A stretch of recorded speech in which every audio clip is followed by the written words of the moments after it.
येवल्याच्या रायते इथं प्लायवूड कंपनीला भीषण आग लागली। आगीत संपूर्ण कंपनी जळून खाक झाली। कंपनीत 30 ते 40 कामगार अडकले होते। स्थानिकांच्या मदतीने मजुरांना बाहेर काढण्यात यश आलंय। तर कंपनी पूर्ण जळून खाक झालेली आहे। आगीची दृश्य समोर येतात। भीषण आग या कंपनीला लागली होती। 30 ते 40 कामगार या कंपनीत अडकून होते। मी नितीन लोणारी, येवला अग्निशमन दल प्रभारी। साधारणतः आम्हाला 5 वाजता अग्निशमन दलाला आपला कॉल आला की रविदीप या प्लायवूड बनवणाऱ्या कंपनीला आग लागलेली आहे। आम्ही पहिले इथे आल्यानंतर मजूर आणि इथले जे काय कुटुंब होते त्यांना आगीपासून पाणी मारून रेस्क्यू केलं। त्याच्यानंतर ही आग कंट्रोलच्या बाहेर असल्यामुळे आम्ही नांदगाव, येवला, मनमाड, कोपरगाव या अग्निशमन दलाची मदत घेतलेली आहे।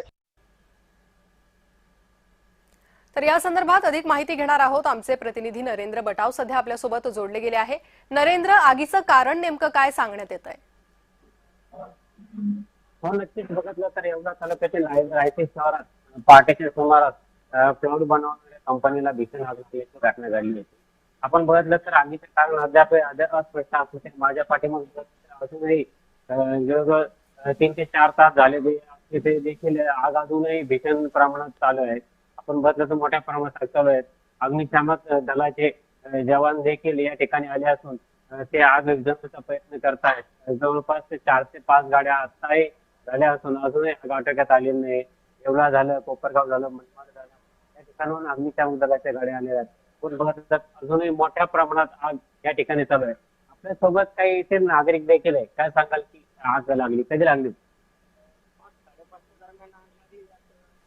5:30 सांगितलंय आणि आता ते त्यांना हार्ट अटॅकचा त्रास आहे, त्यामुळे ते घरी गेले, येतील अजून ते म्हणजे त्यांचे मुलगा येणार आहे आणि मुलगा मुंबईला आहे, रवी म्हणून, तो बी येऊ राहिला, निघालाय तो ना मुंबईवरून। आणि बाकी काही नाही, आता फोन केला, आग विझवण्याचा प्रयत्न चालू आहे।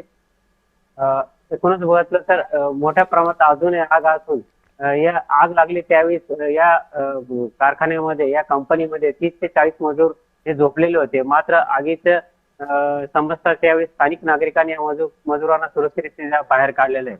अगदी नरेंद्र, यातील सगळे मजूर सुखरूप आहेत का? कोणाला काही इजा झाल्याची माहिती समोर येते का? नाही, नक्कीच आग लागली त्यावेळेस स्थानिकांनी त्वरित धाव घेतली। मजूर होते, काही लहान मुलं देखील होते, बाहेर राज्यातील मजूर देखील या कंपनीत होते। मात्र कोणालाही काही इजा झाली नसून सुरक्षितरित्या बाहेर काढलेले आहे। आपल्या सोबत या कंपनीचे काही कर्मचारी देखील आहे, काय सांगाल की आग लागली, सर्व मजूर सुरक्षित आहे का? बाहेर आले, सगळे सुरक्षित। जी नक्कीच सर्व मजूर सुरक्षित आहे। जी नरेंद्र, धन्यवाद तुम्ही दिलेल्या या सविस्तर माहितीसाठी।